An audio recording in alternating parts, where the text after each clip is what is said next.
Hello friends, welcome back to my channel. आज फिर हम आपके लिए एक नई कहानी लेकर आए हैं, तेनालीराम और उपहार। विजयनगर के राजा कृष्णदेव राय के दरबार में एक दिन पड़ोसी देश का दूत आया।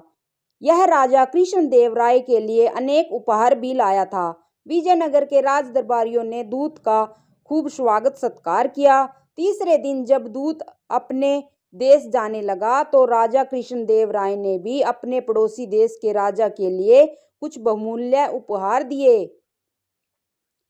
राजा कृष्णदेव राय उस दूत को भी उपहार देना चाहते थे, इसलिए उन्होंने दूत से कहा, हम तुम्हें भी कुछ उपहार देना चाहते हैं।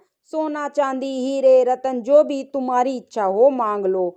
महाराज, मुझे यह सब कुछ नहीं चाहिए। यदि देना चाहते हैं तो कुछ और दीजिए। दूत बोला, महाराज, मुझे ऐसा उपहार दीजिए जो सुख में दुख में सदा मेरे साथ रहे और जिसे मुझसे कोई छीन ना पाए। यह सुनकर राजा कृष्णदेव राय चकरा गए। उन्होंने उत्सुक नजरों से दरबारियों की ओर देखा। सबके चेहरों पर परेशानी के भाव दिखाई दे रहे थे। किसी की भी समझ में नहीं आ रहा था कि ऐसा कौन सा उपहार हो सकता है। तभी राजा कृष्णदेव राय को तेनालीराम की याद आई। वह दरबार में ही मौजूद था। राजा ने तेनालीराम को संबोधित करते हुए पूछा, क्या तुम ला सकते हो ऐसा उपहार जैसा दूत ने मांगा है? अवश्य महाराज। दोपहर को जब यह महाशय यहाँ से प्रस्थान करेंगे, वह उपहार इनके साथ ही होगा। नियत समय पर दूत अपने देश को जाने के लिए तैयार हुआ। सारे उपहार उसके रथ में रखवा दिए गए। जब राजा कृष्णदेव राय उसे विदा करने लगे तो दूत बोला, महाराज, मुझे वह उपहार तो मिला ही नहीं जिसका आपने मुझसे वायदा किया था। राजा कृष्णदेव राय ने तेनालीराम की ओर देखा और बोले, तेनालीराम, तुम लाए नहीं वह उपहार?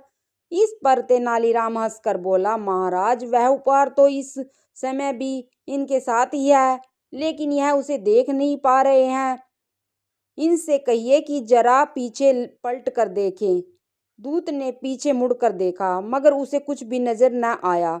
वह बोला, कहाँ है वह उपहार? मुझे तो नहीं दिखाई दे रहा।